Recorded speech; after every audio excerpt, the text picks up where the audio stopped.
Sejam todos muito bem-vindos para mais um Agora a Terça é Livre. Já estão nos seguindo nas redes sociais, compartilhando todos os nossos episódios. Hoje é o 9º. E eu gostaria aqui, hoje, de fazer essa abertura, agradecendo a todas as sugestões, as críticas, aos comentários, aos WhatsApp, a tudo que temos recebido. Isso nos incentiva a continuar com essa liberdade de trazer aqui temas que podem esclarecer a população, informar e formar.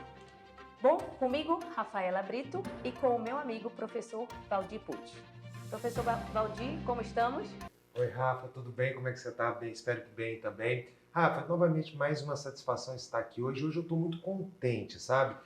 A nossa entrevistada hoje, eu acho que todos vão gostar bastante. É um assunto diferente, é uma entrevistada com uma abordagem diferente, então eu acho que vai justamente naquela nossa ideia de que a terça é livre, de complementar, trazer temas interessantes para quem está nos assistindo. Então eu acredito que hoje a gente vai ter realmente um programa muito especial, um programa muito interessante, mas eu vou fazer um suspensinho, Rafaela, para quem está nos acompanhando de casa, para já vou apresentar quem vai estar conosco, começar esse bate-papo hoje e sempre lembrando, como a Rafaela também já fez, primeiro, de nos acompanhar nas nossas redes sociais, de nos acompanhar em todos os nossos canais, pedir a vocês que estejam sempre atentos ao que está acontecendo, nos mandem sugestões de pauta, nos mandem sugestões de entrevistados, então tudo isso para nós é muito importante, só enriquece o nosso trabalho, só enriquece aquilo que realizamos aqui para vocês todas as terças, às 20 horas, quando você, da sua casa, do seu trabalho, de onde você estiver, você pode acompanhar o Agora a Terça é Livre.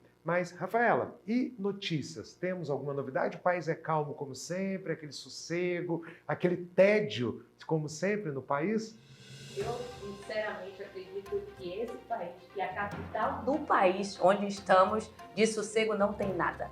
Brasília continua e segue pegando fogo. E eu trago para vocês notícias quentíssimas, olha aí, né? Quentíssimas e o fogo. E espero que vocês nos acompanhem, como já disse o professor Valdir. Vamos às notícias, então. Na abertura da Marcha dos Prefeitos, o Ministério da Saúde reforça a construção conjunta para o fortalecimento do SUS. A pasta disponibilizou estandes no evento, onde gestores tiraram suas dúvidas sobre ações que envolvem o Sistema Único de Saúde. Essa notícia foi veiculada pelo próprio governo. Trago também uma notícia do G1, que diz que impostos, mais da metade dos deputados é a favor de fundir PIS, COFINS, ICMS, entre outros. Além destas notícias, trago uma veiculada pelo jornal R7.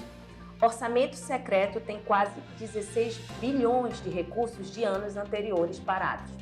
Mesmo com a autorização, esses valores ainda não foram aplicados. Dinheiro foi reservado para ações de 14 ministérios. E, por fim, trazemos a notícia do jornal O Tempo, onde temos aqui que Bolsonaro desembarcou em Brasília após 3 meses nos Estados Unidos. Professor Valdir, é com você. Carla, muito obrigado. Bom, hoje eu vou me dirigir a vocês vão entender um pouco do comentário que eu vou fazer agora, porque ele vai ter tudo a ver com o nosso entrevistado, ou melhor dizendo, com a nossa entrevistada de hoje. Quero começar com a última notícia que a Rafaela ela colocou, que foi justamente sobre o retorno do ex-presidente Bolsonaro ao país. Não vou entrar no mérito dele retornar, se devia, se não devia, não vou entrar em méritos nenhum sobre esse retorno, mas eu quero só fazer uma observação sobre este tema que eu acho super importante.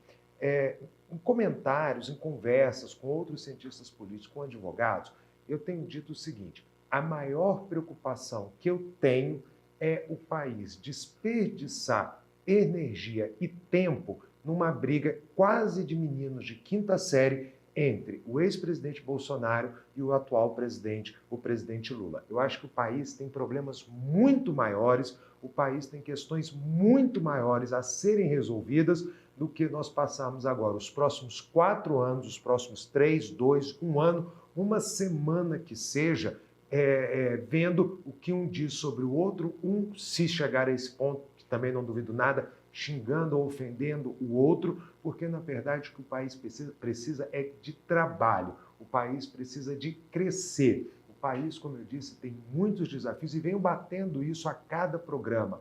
Nós temos muitos desafios, nós temos principalmente muitos problemas que precisam ser atacados e que merecem a atenção do governo, e não só do governo, mas também a atenção da oposição, porque, na verdade, um país se constrói com a busca do consenso entre todas as suas matrizes políticas, entre os partidos, entre as opiniões, entre as várias visões de mundo e de realidade que existe numa sociedade heterogênea como a nossa. Então, nós temos que buscar o consenso. O papel de responsabilidade, ele deve ser tanto do governo, mas também da oposição. A gente não pode ver se repetir todo dia, toda semana, a toda hora, o que nós acompanhamos nas comissões do Congresso Nacional nessas últimas semanas. Ofensas, brigas, xingamentos, enquanto eu tenho problemas sérios, como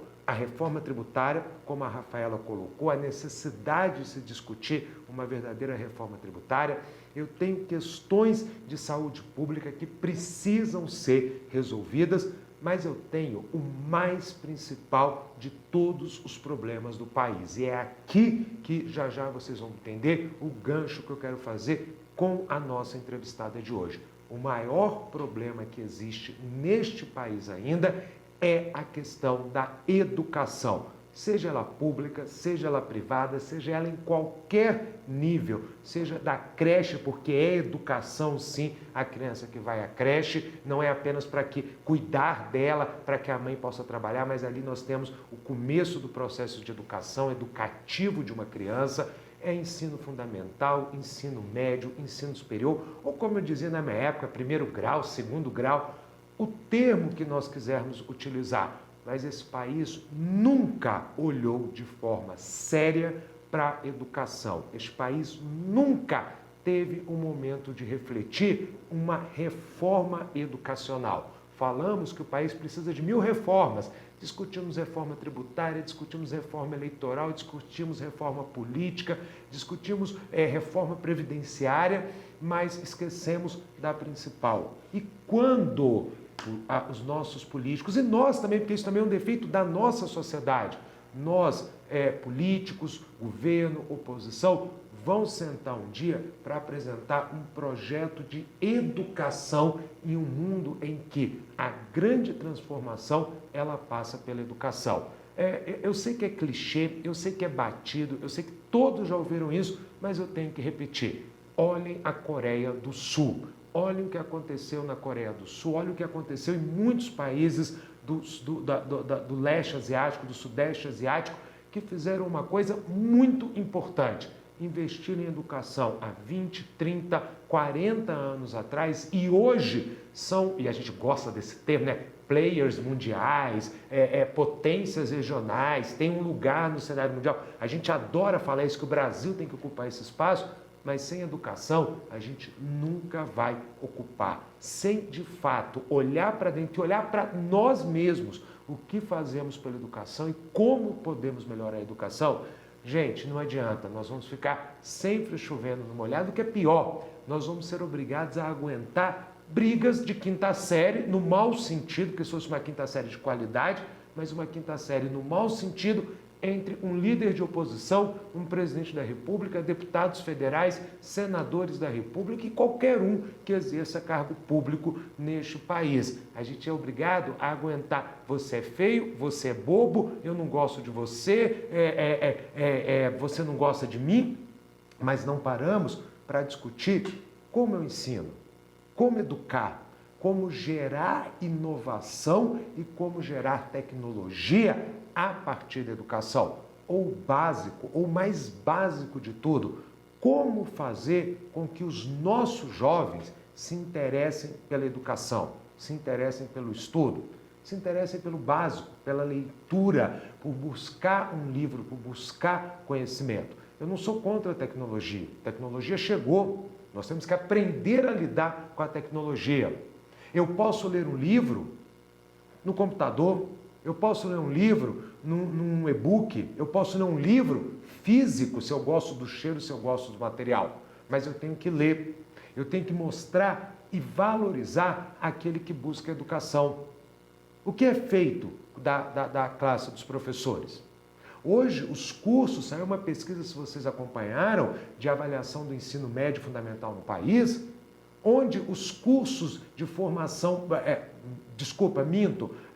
o resultado do censo educacional do nível superior, os piores cursos avaliados são aqueles que formam professores. E a culpa não é do aluno que está estudando para ser professor, é da forma como nós tratamos a nossa educação. Não é só o professor, é o aluno, é a pessoa que trabalha na escola. Não se dá importância a nenhum deles. E volto a repetir, enquanto não olharmos esta questão de frente e enfrentarmos esse desafio, a gente não vai superar as mazelas do país. E me desculpem os imediatistas, educação não é para amanhã. Você não resolve as coisas. Então vamos investir em educação, amanhã eu sou uma potência, eu sou um player mundial. Educação requer tempo. Educação é para começar nessa geração, para que a minha entrevistada de hoje possa usufruir das benesses de um país onde a educação é valorizada.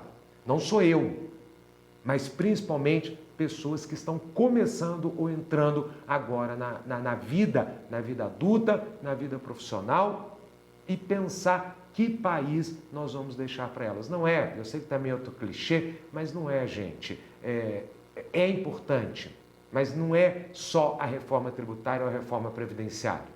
É que educação e que sociedade educada nós vamos deixar para a Maria Eduarda.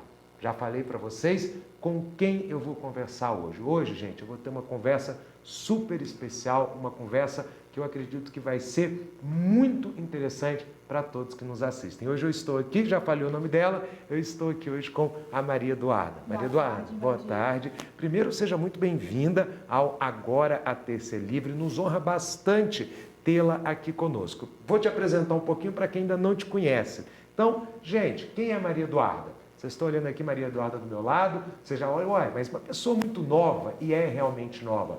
Maria Eduarda é uma das grandes promessas da literatura brasileira. Maria Eduarda é escritora, Maria Eduarda já tem várias obras escritas e tem apenas 16 anos. Hoje, vamos conhecer um pouco mais por que ela foi para essa área da literatura, a leitura, a importância e o papel da educação na vida da Maria Eduarda, bater um papo sobre como ela entrou nesse universo tão rico, tão fantástico e, principalmente, quem sabe, aprender com a Maria Eduarda, todos nós, a importância dessas questões, a importância da educação. E, Maria Eduarda, você vai me permitir, mas eu vou ter que fazer um registro aqui, antes de qualquer coisa. Eu quero aqui para todo mundo, para você, mas para todo mundo, elogiar uma pessoa, a sua mãe, que está aqui conosco, porque isso também é fruto da educação familiar. Então, meus parabéns à sua mãe, ela está aqui nos acompanhando em estúdio, pela educação que te deu, porque eu sei que tem um pouquinho dela, do seu pai, aí dentro, nessa formação e nesse cara. Então, eu não posso deixar de começar a entrevista falando da sua mãe, depois a gente chega em você, mas primeiro eu precisava elogiar. Maria Eduarda, eu vou começar do básico, tá? Me fala um pouquinho sobre você. Quem é Maria Eduarda, essa jovem de 16 anos? Maria Eduarda é uma menina muito, eu diria, ligada no 220. Não para quieta. Apesar dos estereótipos de escritora, não consigo parar quieta. É o tempo todo conversando, batendo papo e andando para cá e para lá. E academia, e dança, e não paro quieta. Apesar dos estereótipos de escritora, não paro quieta. Que mais que eu posso falar? Eu gosto bastante de fantasia, coisas irreais que nunca aconteceriam na vida real. Então somos dois, eu também tenho muito essa predileção. É muito bom. Eu não gosto de matemática, talvez seja esse um dos motivos pelos quais eu escolhi a escrita, mas eu não gosto de matemática. Eu gosto de estudar outras línguas e vamos ver. Deixa eu te perguntar. Isso aí eu não tenho dúvidas que eu vou também. Isso é uma pessoa que gosta de ler, gosta de comer. São pessoas boas que fazem essas coisas, sabe? Maria Eduarda, me diz uma coisa. Você tem 16 anos. Conhecendo já um pouco a sua história, você começou a escrever com 13, uma idade que poucas crianças, e eu vou permitir te chamar com 13 anos de criança, porque é ainda uma criança, você agora não, já está entrando, já está na adolescência, daqui a pouco já está uma adulta, mas com 13 anos você era uma criança, onde muitas estão abandonando a boneca ou qualquer outro brinquedo e estão começando a entrar nessa adolescência. E você foi para uma área que poucos entram. Como é que chegou a literatura na sua vida? Ela chegou num momento difícil da minha vida, né? Porque foi a pandemia, né? E sim, eu ainda brincava de boneca com 13 anos. Só que as bonecas não estavam dando conta de suprir a minha carência de ver gente. E eu falei, vou criar personagens e vou começar a escrever coisas que eu gostaria que acontecesse na minha vida. E aí, na época, eu era muito fã de um grupo de K-pop chamado Stray Kids. Vou te interromper. Você tem que lembrar que você está falando com uma pessoa de quase 50 anos. K-pop, o que é isto? Para quem está nos assistindo saber também o que é isso. Foi citada a Coreia do Sul, né, no começo. Então, o K-pop é música coreana. Tá muito em alta ultimamente, né? E eu gostava bastante na época. E aí foi me apresentado o universo da fanfic. Fanfic é basicamente quando você pega ou um famoso, ou o enredo pronto de alguma série ou livro e termina com outra história. No caso do famoso, você pega ele e coloca como personagem da sua própria história. E eu fiz isso e me rendeu 20 mil leituras. Eu falei, mãe, o que é isso? Ela falou, ai, minha filha. Você fez uma fanfic primeiro. Foi. E publicou isso nas redes, na internet. E de repente você tinha 20 mil visualizações, leituras da sua obra. Qual era o tema dessa obra? Como é que era o título dela? Era O Mesmo Apartamento, só que no caso em inglês, né? Certo. The Same Apartment. Dois colegas que se odiavam, uma brasileira foi fazer faculdade de medicina na Coreia do Sul e ela odiava um dos colegas de classe dela. Só que eles são obrigados a dividir um apartamento universitário. E aí eles se apaixonam. Do ódio ao amor. Com 13 anos você conseguiu chegar dentro desse universo? Fantástico isso, fantástico. Aí você publicou 20 mil visualizações e de repente, como você disse, perguntou para sua mãe e como é que foi? Como é que daí chegou a escritora? Minha mãe falou, ai minha filha, acho que você escreve bem, né? E aí eu comecei a escrever mais e mais. Quando eu vi, eu não fazia mais nada da minha vida. Eu acordava de manhã, eu escrevia 7 capítulos por dia. Nossa Senhora. Era um volume, assim, absurdo, eu não cansava. Gente, você escreve na mão ou no computador direto? Eu escrevo na mão, né? Quando eu não tô com nada perto, eu escrevo na mão e aí eu passo pro computador. Aí tem horas que eu sento com o computador e escrevo até cansar. E quantas obras você tem hoje, que você fala tão prontas? Prontas assim, que você deu aquele pontinho final, porque a gente sabe que coisa que a gente produz nunca está pronta, né? Mas aquela que você olhou e falou assim, essa aqui para mim, pelo menos nesse momento, está pronta. Quantas obras você já tem? 12. 12 obras? 12. Em 3 anos de atuação, já como uma profissional praticamente. Exatamente, 12 obras. Nossa, Rafaela. Eu tô aqui maravilhada, né? Aí eu tô até sem palavras aqui, né? Porque eu sempre gostei de ler também, sabe? Mas eu não tenho essa habilidade criativa de vocês. Eu sou muito racional. Então, assim, tu estavas dizendo que foge do estereótipo, né? O que é bom, porque normalmente quem escreve é muito introspectivo e tu és muito pra fora, né? Sim. Então, a minha pergunta é, será que, assim, como embasamento, esse conversar, dançar, estar com as pessoas, será que isso não te motiva cada vez mais a ter essa criatividade? Me motiva, porque eu coloco muitas coisas que eu vivencio na minha vida nos livros. Inclusive, teve um dia que eu fui atropelada por uma bicicleta. E eu coloquei isso num livro. Você já botou na obra Sim. o fato. Que interessante, a realidade junto com a criatividade, né? Eu dou aquela misturada e eu gosto de enfeitar bastante as coisas, sabe? Colocar palavras difíceis e situações do cotidiano. E eu acho que as pessoas gostam disso. Com certeza. Deixa eu te perguntar uma coisa. Eu sei que você tem, eu tenho até que te perguntar isso, porque eu acho que vai ser interessante. Você tem um pseudônimo. Você assina os seus livros? Como é que é o seu pseudônimo? É a Lia Miller. A Lia Miller. De onde vem esse pseudônimo? A Lia é uma estrela ela não é conhecida, da constelação Scorpius. E eu escolhi ela porque ela começa com a letra A. Quem lê meus livros sabe que todos os protagonistas começam com a letra A. Eu não sei porquê, mas eu gosto muito de nomes com a letra A. Então eu coloquei a Lia. Eu ia perguntar por que com a letra A. Eu não sei. É desde sempre. Eu tenho uma lista com 467 nomes de personagens com a letra A. Nossa.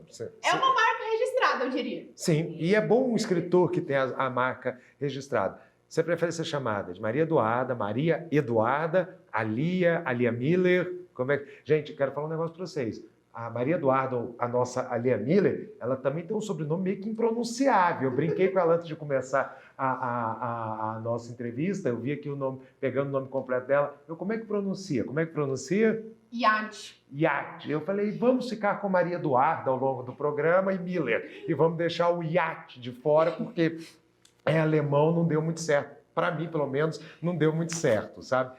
Como é que você prefere? Até para a nossa entrevista, né, Rafa? Sim, você quer Maria Eduarda, Alia? Como é que você prefere ser Pode conhecida? ser a Alia ainda mais para facilitar a questão de divulgação, né? Para as pessoas mexerem mais fácil nas redes sociais. Perfeito. Ótimo. E uma pergunta, já que tu começaste na pandemia, né? Na pandemia a gente viu, inclusive como o professor Valdir estava falando da educação, a gente sabe dessa falta de investimento na própria educação. E a gente viu como muitas pessoas, muitos estudantes não tiveram acesso, por exemplo, à internet, ou se tinham, estavam em locais inóspitos, áreas rurais, né? Assim, foi uma disparidade muito grande. Então, como é que tu fazes chegar até essas pessoas, assim, até esses jovens, ou o público não é jovem? O público é mais experiente. Legal. Qual é o teu perfil de público? Ou o perfil do seu público? O público é majoritariamente jovem, assim, de uns 14 a 25 anos, por ali, de acordo com as pesquisas do aplicativo, né? Dos 14 a 25 anos. Certo. Agora, deixa eu te perguntar uma coisa. Eu vou fazer uma pergunta para a Alia em relação a Maria Eduarda. Alia, que desafios você enfrentou lá no início, eu vou já chamar de carreira, tá? No início da sua carreira. Porque você deve ter tido alguns desafios, alguns questionamentos. Que desafios foram esses? Perguntar uma coisa muito...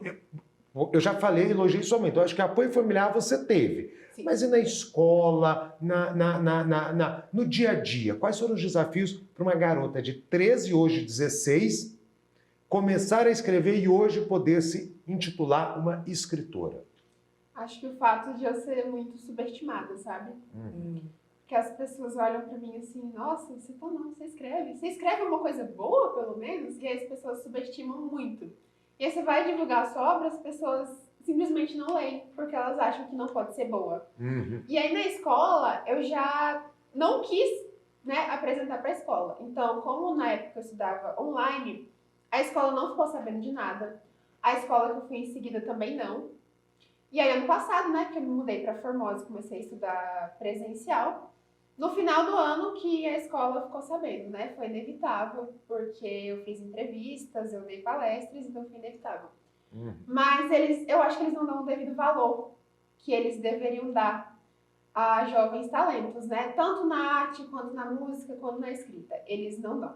A arte ainda é pouco valorizada. Sim. No Brasil, né? Em todas as partes, você tudo bem, escrita, música, qualquer tipo de arte, infelizmente, a gente tem essa característica. Gente, para você que está nos assistindo de outros locais do país, a Alia ou a Maria Eduarda, a família, elas são de Formosa. Formosa é um município aqui perto do Distrito Federal, no estado do Goiás. Fica aqui do lado, próximo mesmo a Brasília, próximo ao Distrito Federal, um município menor, mas bastante conhecido, bem famoso, um município muito bonito, aqui próximo de Brasília, aqui próximo, mas na verdade, de todo o Distrito Federal.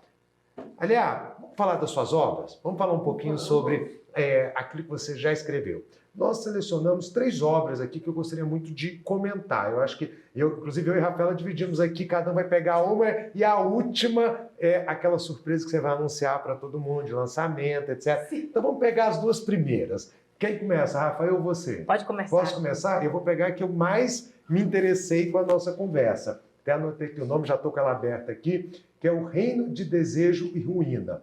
Bom, primeiro, fala do que se trata, porque a hora que você me falou, mesmo não sendo um jovem de 14 a 25 anos, achei a história bem interessante e achei assim, imaginativa ao extremo. Então, primeiro eu queria que você contasse para quem está nos assistindo do que se trata o livro. Então, a personagem principal, a Ana, né? Ela é uma paulista, do Brasil mesmo. Ela tem 18 anos, eu acho.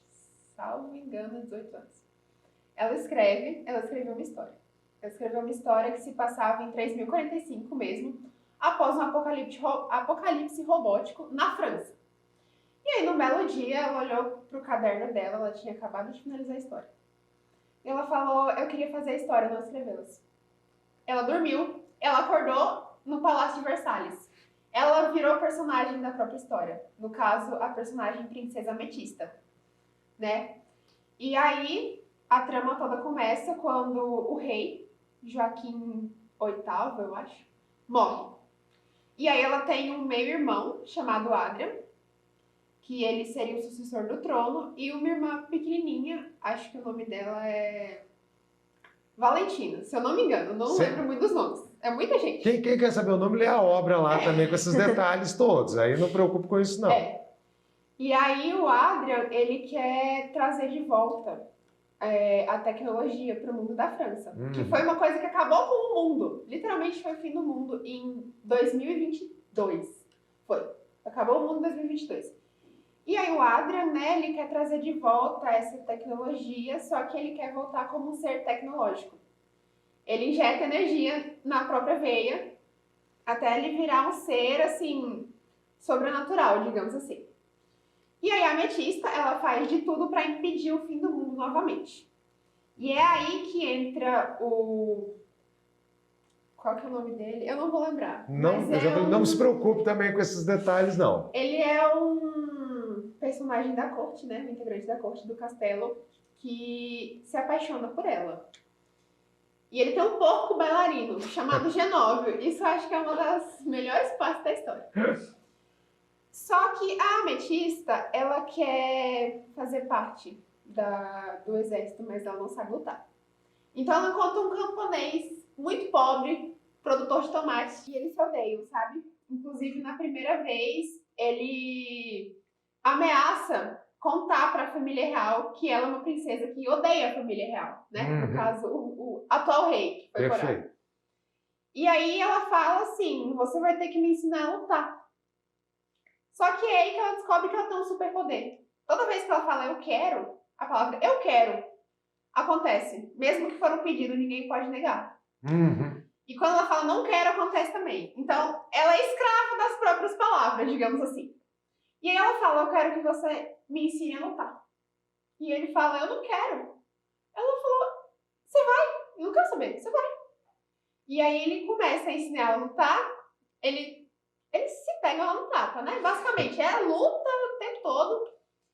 E ele ensina pra ela que ela precisa ser destruída pra ser forte. E isso não consegue entrar na cabeça dela de jeito nenhum. Até que ela tem que cuidar do integrante da corte, porque a avó dele morreu. E aí ela entendeu o que é essa força. E aí ela começou a buscar. E aí eles se apaixonaram. Não, né? Você não vai me contar o final do livro, né? Senão você vai tirar o interesse. Spoiler. O nome disso é spoiler. Você não vai fazer spoiler com o final do livro. Mas uma coisa que eu gostaria de falar é que toda vez que esses dois, a princesa e o camponês, se encontram, chove. E ninguém sabe por quê. Aí o motivo tá Aí fica o mistério para quem quiser ler. Eu adorei essa história. Eu achei de uma inteligência muito grande, que você mistura ali Revolução Francesa, futuro distópico. Eu acho que, de novo, me impressiona isto vir de uma garota de 16 anos. Você vê que você tem uma formação, você tem um estudo, você tem aquela importância do estudo de novo, porque para você escrever ter uma ideia dessa, você antes soube o que era a Revolução Francesa, você antes soube o que é um futuro, você soube trabalhar entender o que é a tecnologia, e isso é que quando eu falo sobre a importância da educação, vem daí, gente. É aqui, ó. Ela não acordou um dia e falou, opa, vou escrever uma coisa chamada Revolução Francesa, nunca ouvi falar e agora eu vou falar. Não, ela estudou sobre isso, ela sabe o que é. E nasceu artista, escritora. Podem nascer outros de outras áreas, em qualquer área. Basta que você tenha um investimento em educação. Rápido. Eu vou pegar o gancho ainda dessa história. Eu vou perguntar para a Ayla, não é para Maria Eduarda. Eu estava anotando aqui e notei também que existe muito amor e ódio. Existe aquela face diferente da moeda, né? Já é a segunda vez aqui. Então, assim, o que é para a Ayla colocar amor e ódio no que ela escreve? Olha, eu vou falar que aconteceu comigo, viu? Uma história do ódio ao amor. Eu conheci um rapaz em 8 de dezembro de 2020. Tu, Ayla? Eu. Ah, tá, Maria Eduarda. É bom que a Rafa já está diferenciando as duas pessoas, a escritora e a Maria Eduarda do dia a dia. Eu conheci ele em 8 de dezembro de 2020 e eu falei, cara, tu é muito chato, tomara que caia um meteoro na tua cabeça. Eu falei, tomara que caia um meteoro na tua cabeça. O meteoro caiu na minha, eu me apaixonei por ele. Eu não sei porque eu sentia que esse amor e ódio tinha alguma coisinha aí Você dentro. tá pegando bem a concepção aí, Rafa. Mas, bom, brincadeiras à parte, vamos falar então da obra, né? O Fantasma da Fita de Cetim, não é esse? Então, eu estava dizendo aqui, o nome é gigante, eu não li, né? Não posso dizer aos nossos seguidores, né, que eu li, não li, mas já estou muito interessada, esse tema já me chamou a atenção, mas eu queria entender se é um fantasma mesmo na história, assim, para não deixar também apavorizada, assim, né, eu não sei, quem tem medo, né, de fantasma, o que vem a ser esse fantasma? E assim, eu fiquei pensando, o fantasma na fita de cetim, né, quanta delicadeza, porque eu sentia algo delicado, Sim. é isso? Então, qual seria essa relação? Eu vou contar. A história se passa no arquipélago de Outer Banks, que fica na Carolina do Norte. E é um rapaz sul-coreano que se muda para os Estados Unidos e logo de cara ele conhece a minha única personagem que não começa com a Stella Carter. Ela é, assim, uma menina muito marcante mesmo, sabe? Ela é muito peculiar, idiosincrática, ela tem aquela coisa só dela. E tem uma frase dela que eu peguei de mim e coloquei nela. Só se vive uma vez. Ela é motivada pela adrenalina. Ela não se importa com nada. Se eu morrer amanhã, eu vou ter a certeza de que o meu propósito na Terra eu cumpri. Então, assim, arrisca a vida o tempo todo. E ele não. Ele é recluso, assim, né? E ele já sabia que em algum momento, mesmo se envolvendo com ela, ele sabia. Ela vai morrer em algum momento. Então, eu tenho que aproveitar isso. Só que ela morreu. Nossa. Do nada, sem explicação nenhuma, ela não estava fazendo nada. E esse é o primeiro capítulo do livro. E ele passa o livro todo tentando encontrar ela. Aí que vem a fita de cetim. Eles não tinham uma aliança quando ele pediu o namoro. Ela só tinha 2 fitilhos de cetim e os 2 amarraram no braço. E aí, quando ela morreu, ela deixou pistas dos principais lugares e acontecimentos entre o casal. E era sempre uma pista que rimava e com uma fita de cetim e uma foto dos 2 amarrada. E ele pensa, cara, ela tá morta. Como é que ela tá fazendo isso? E aí que entra a parte do de trás pra frente. Cada vez que ele encontra um bilhete, uma pista, volta, tipo, a história é dividida nos capítulos antes e agora. Os capítulos antes são todos os capítulos pares e eles são em ordem decrescente. Ou seja, capítulo 1, agora, ela morreu. Capítulo 2, a última vez que ele viu ela. Inclusive, o livro todo gira em torno de um assassino de 1989 que está desaparecido. E eles encontram um diário de uma moça chamada Amberly Woodworth.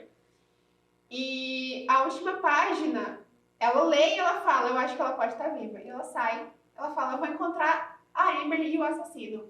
E ela não achou. Ela sumiu. Ela morreu a partir daí. E ele acha que ela pode ter sido vítima do assassino. Mas, na verdade, ela forjou a própria morte. Bom, e aí? Pra esconder um segredo. Não, olha, eu tô impressionado com a trama que você cria. Eu também, tô aqui. Você estava falando aqui, eu tô aqui, meu Deus, mas peraí.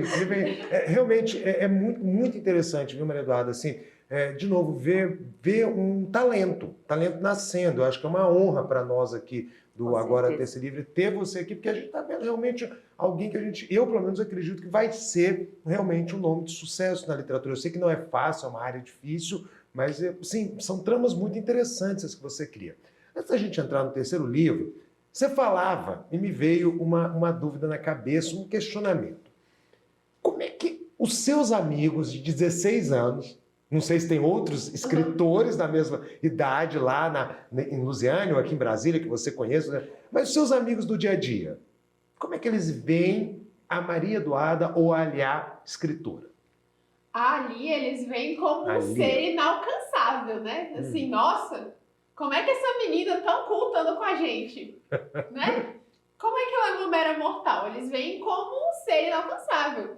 Já a Maria Eduarda, aquela pessoa brincalhona, eles perguntam, isso aqui escreve livro com 1000 leituras? Não é possível, não. É uma disparidade muito grande, sabe? E eles já leram suas obras? Vocês conversam entre si sobre a sua obra ou você prefere não misturar as duas questões? Eu prefiro não misturar, sabe? Eu tenho uma amiga de Rio Casca, inclusive, Marina, se você estiver assistindo isso, beijo. Marina. Ela me incentiva muito, sabe? Ela me escuta falar as minhas ideias mirabolantes. E a minha mãe também, né? Como sempre, né? Eu peço, mãe, se eu botar isso no livro vai ficar legal? Ela, põe aí pra ver, né? Ela me ajuda muito. Como professora de português também, ela já foi professora. Fantástico. Ela me ajuda bastante com essa questão ortográfica, gramatical, lexical também. Ela me ajuda bastante. Então é só a Marina e a minha mãe, né? Vamos lá, então. Agora, tirado minha curiosidade, nós sabemos, né, a gente teve um dos motivos de trazermos você aqui, você está para lançar um livro, agora realmente com a editora, porque até então foi você e a sua família no dia a dia, vamos dizer, na relação mesmo, põe na internet, publica, sua mãe revisa para você e vocês vão colocando lá. Mas fez tanto sucesso que você foi procurado por uma editora, qual é o nome da editora? Viseu. A editora Viseu. E vai lançar um livro agora nacionalmente, né, para ser vendido nacionalmente por essa editora, que é o Monarca Complacense.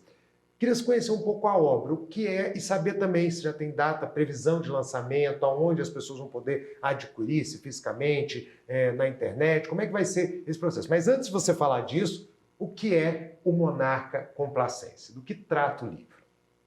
Assim... Foi o primeiro livro que eu escrevi depois do Meteoro, né? Do Menino do Meteoro. Então eu coloquei várias referências. Uma garota chamada Amélia. Foi minha primeira personagem com A, né? Eu falei, nossa, gostei. Ela perdeu os pais. Perdeu os pais e foi morar na Coreia do Sul com a única família dela, que era a tia. Coreia do Sul sempre está presente de alguma forma na sua... É o K-pop que você me disse lá no início. Sim. Mesmo, né? No começo eu usava muito a Coreia do Sul, agora eu tô dando uma variada. E aí ela vai morar lá. Só que antes dela morar lá, aos 9 anos, ela tá lá no interior de Minas Gerais. Mais uma vez, homenagem à Marina. Comendo um pão de queijinho lá na beira do lago. E aí aparece um príncipe. Todo pomposo. Tem a idade dela. Ele chega assim, aí ela, que lugar é esse, minha filha? Você sabe me dizer? Ela, oxe, sei, não falo sua língua. E ela falava inglês, né? Muito inteligente a menina. E ele também. Aí, ela é muito grossa, sabe? Ela não gosta dele. E aí que surgiu o nome do livro. Ele arrancou uma margarida murcha e falou, foi hostil com sua monarca, mas serei complacente com você. E aí ele deu uma florzinha pra ela e eles nunca mais se viram, né? E aí,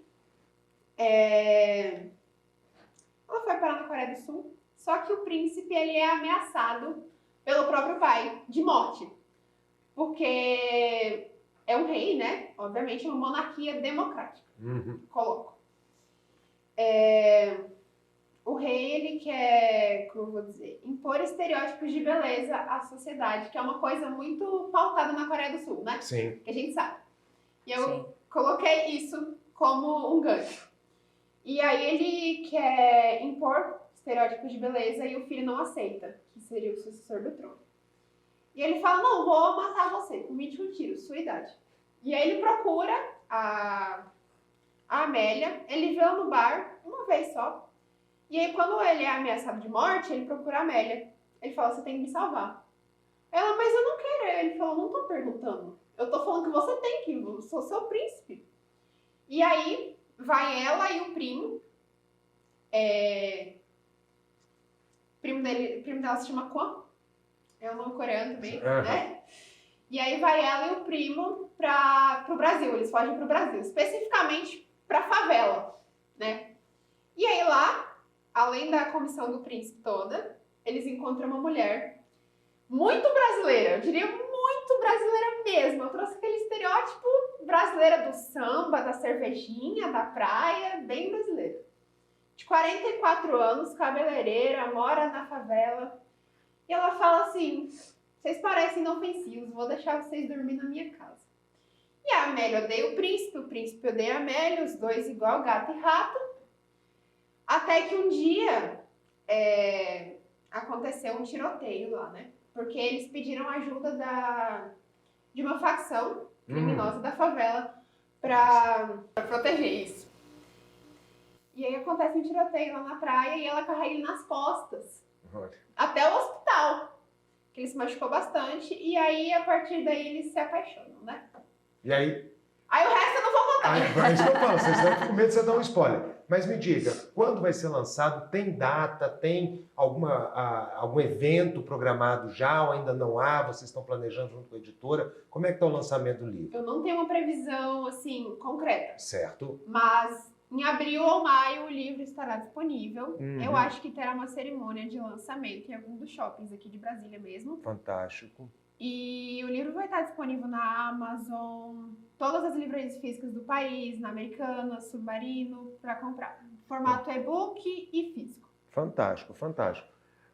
Você tem uma pergunta, Rafa? Eu acho que seria também válido, é uma sugestão, né? Também fazer um lançamento virtual, porque pelo que eu entendi, tu tens público em todos os locais, não só do Brasil, Sim. mas eu li que tem nos países que falam português também, né? Sim. Angola, Portugal. Pois é. França. Então acho que vale a pena também para esse público, né? Fantástico. Saber que tu estás aí. Inclusive, eu estou pensando no futuro próximo, quando desafogar um pouco o trabalho, lançar o livro em inglês. Olha Que só. eu acho que vai dar uma alavancada assim na carreira. Já pensou um roteiro em Hollywood? Ó, Por que não, né? Por que não? por que não? Maria Eduarda, aliás, te fazer uma pergunta que não sei se você conhece. Acho que você deve conhecer. E você vai entender por que eu estou fazendo essa pergunta. Você conhece a famosa coleção Vagalume? Não. Isso é da minha época, você não vai lembrar, se você conheceu. Eu estava lendo uma reportagem sobre isso, mas eu fiz uma licença só para falar com os velhinhos aqui da minha idade. Acho que todo mundo da nossa idade vai lembrar da coleção Vagalume. A coleção Vagalume foi uma coleção famosíssima de livros de literatura infanto-juvenil. Eu com meus 14, 15 anos, eu lembro que na época eu tinha alguns amigos, um desafio, Maria Eduarda, que era mais de 100 livros, quem lia a coleção inteira e mais rápido, sabe? E toda semana tinha um livro novo, tinha uma edição nova. Fantástico! Eu realmente sou uma pessoa que aprendi a ler e gostar de leitura pela coleção Vagalume, lá com fazendo ainda hoje ensino fundamental, 5ª, 6ª, 7ª série, você pegando aquela leitura. E eram livros dinâmicos, e alguém comentando que esse ano a coleção Vagalume faz 70 anos, se eu não me engano, o lançamento do primeiro livro. Então, o desafio é que livro você já leu da coleção Vagalume? Porque a maioria de quem está nos assistindo já leu a coleção Vagalume. Mas por que eu estou fazendo esse comentário com você? Qual foi a importância da leitura? Porque você escreve, ok, mas você gosta de ler? E se sim, qual a importância da leitura para você? E por que você acha que os jovens têm que ler mais? Eu gosto de ler porque, assim, me tira da realidade, né? E uma coisa que eu queria falar para todos os jovens é que avião nenhum no mundo vai te levar ao lugar onde o livro leva. Não vai te levar para Hogwarts, não vai te levar para Nárnia, não vai te levar para o futuro, nem para o passado. Não vai. Então, um livro é a coisa mais importante e poderosa que você tem nas mãos hoje. Citação de Nelson Mandela. Não, eu já vou aqui no ar, porque ela não vai poder falar não para mim, então já vou aqui no ar pedir. Posso usar esta frase para fazer a chamada deste programa na internet? Com certeza. Eu acho, se você me autorizar, eu vou abrir a nossa chamada com essa frase sua, porque eu achei fantástica, sabe? Da gente justamente fazer essa expressão. E eu Outra acho coisa que eu gostaria de ressaltar. Por favor. Se você não gosta de ler, você não encontrou o seu livro favorito ainda. Pronto, e era essa a minha pergunta. Qual é o teu livro favorito? Olha, Pequeno Príncipe. Bom, é meu segundo, né? Então, Qual é o seu primeiro? O meu já é muito real.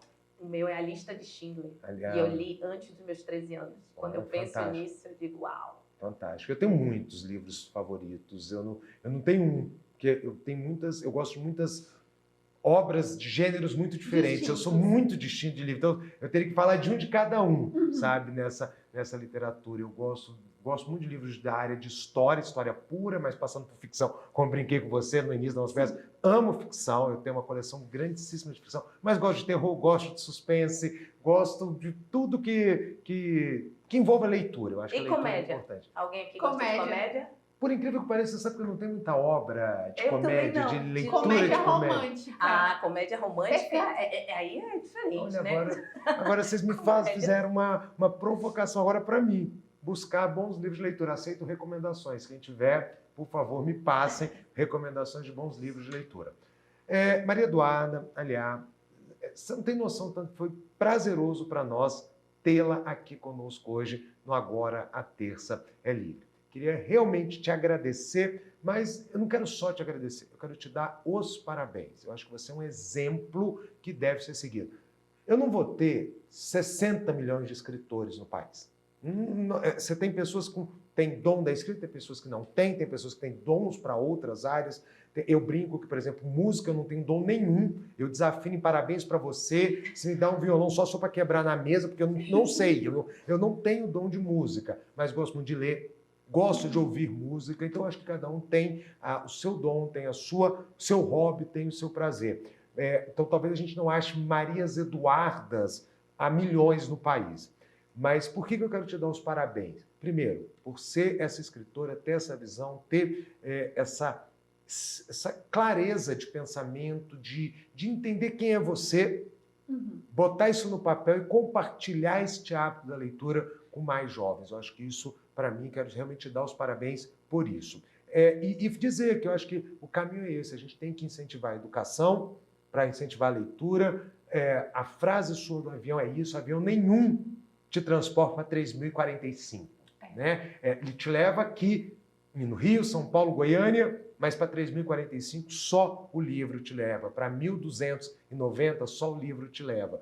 Então a gente tem que entender isso. E de novo, conversar, você tem 16 anos, você mexe com a tecnologia. Te garanto que você deve ter redes sociais, estou fazendo a exposição, você deve interagir com colegas nas redes sociais. Ou seja, o fato de ler, o fato de escrever, não te impediu de ser uma jovem como qualquer outra jovem de 16 anos no Brasil, na Coreia, nos Estados Unidos, em qualquer lugar do mundo. Exatamente. É um plus a mais, você consegue fazer tudo. Eu acho que é isso que o jovem tem que entender. Não estou falando para vocês abrirem mão da tecnologia, mas eu consigo aliar a tecnologia com a cultura, Sim. com a educação. Então, muito obrigado, meus parabéns por você estar aqui. Rafaela... Eu deixo com ela para fazer as considerações dela. Então, Maria Eduarda ou a Lia, quem quiser falar, ou se as duas quiserem falar também. Não sei se você quer deixar contato de rede social sua, se tem algum local que as pessoas já podem conhecer o seu trabalho, o espaço é seu. Eu tenho meu Instagram, alia.escreve, Alia com Y, viu? E lá eu atualizo coisas sobre meus livros e incentivo vocês a lerem e escrever também. Alia, muito obrigado. Maria Eduarda, muito obrigado. Senhores, alia.escreve, é isso? Exatamente. Alia.escreve, o Instagram, @alia.escreve, Alia com Y. Exato. Então, já aprendi. Então, Alia com Y.escreve, sigam-na, acompanhem o trabalho dela, vai ser sensacional. Gente, mais uma vez eu queria agradecer a vocês, eu disse que hoje nós temos um programa muito especial, recebemos aqui pessoas que já discutimos aqui questões econômicas, já discutimos aqui questões políticas, jurídicas, relações poder executivo e legislativo. Nosso programa é um programa de debate, mas esses momentos também são importantes. O momento do dia a dia, o momento de discutir com vocês, com a Maria Eduarda. A Maria Eduarda, ela sabe que ela tem essa característica da importância da educação. Ela é um exemplo de onde a educação pode nos levar, de onde a família pode nos levar. Uma coisa não exclui a outra, uma coisa se complementa com a outra, e a educação é que vai levar o país para o futuro. Volto àquela minha frase inicial, não é briga de quinta série entre ex-presidente e atual presidente que vai levar o país para frente. O que vai levar o país para frente é a juventude, mas uma juventude educada. E educada não é só o dizer bom dia, boa tarde, boa noite. É uma juventude que estuda, é uma juventude que cria e principalmente uma juventude que tem conhecimento para inovar, para empreender, para crescer, para errar aqui, levantar a cabeça, porque tenho certeza, Maria Eduarda ela deve ter tido seus desafios, teve como ela nos colocou, seus momentos de pensar talvez não, e hoje ela está aqui, lançando, começando essa carreira. Então, é o jovem que luta, é o jovem que corre atrás, é o jovem que estudou, que inovou. Esse é o futuro do Brasil. Não é briga de ex-presidente com o atual presidente. Vou terminar a minha parte para passar para a Rafaela com a frase, já pedi autorização, então eu vou usar. Ela já me autorizou a usar. Não é um avião que vai te levar para qualquer lugar que você queira ir. Isso é literatura. Isso é o estudo. O estudo é que vai te levar para onde você quiser ir e é o estudo que vai levar o país para o avanço. Não é briga de, me permitem um termo, de comadre. Rafaela. Muito obrigada, Maria Eduarda. Obrigada, professor Valdir. Uma alegria enorme e uma honra, como sempre, estar dividindo essa bancada aqui. Hoje, em especial, eu também gostaria de deixar um recado. Que a gente realmente possa se empoderar da educação, se empoderar da arte, se empoderar da cultura, da leitura, e não somente se empoderar, mas realmente empoderar os outros, fazer com que chegue até essas pessoas também a possibilidade de poder ler, de poder escrever, de poder ter criatividade, de poder racionalizar. Enfim, então hoje esse bate-papo aqui com a Maria Eduarda, com a Ilha, que ela sirva de lição, de exemplo, não somente para os jovens, mas na realidade para todos os nossos seguidores aí do Agora é TC Livre. Compartilhe para que a gente faça chegar o trabalho dela onde a gente nem pode imaginar que chegará. Vejam que foi num período de extrema dor, de extrema dor, de perdas. Foi quando nasceu, cresceu e floresceu a criatividade dela. E hoje a gente tem esse fruto aqui. Então que a gente não se vença, como disse o professor Valdir, por esses discursos, por essas brigas, né, porque eu disse não me disse, né, e nem por narrativas. Lembrando que o nosso programa, como sempre diz o professor Valdir, analisa fatos. E esse sim é um fato muito importante. Essa jovem que vem aqui aos 16 anos dizer que já tem mais de 12 obras escritas e que a gente pode compartilhar com os nossos amigos. Então é isso, continue nos seguindo aqui nas redes sociais, compartilhando, e o Agora TC Livre termina por aqui. Tchau!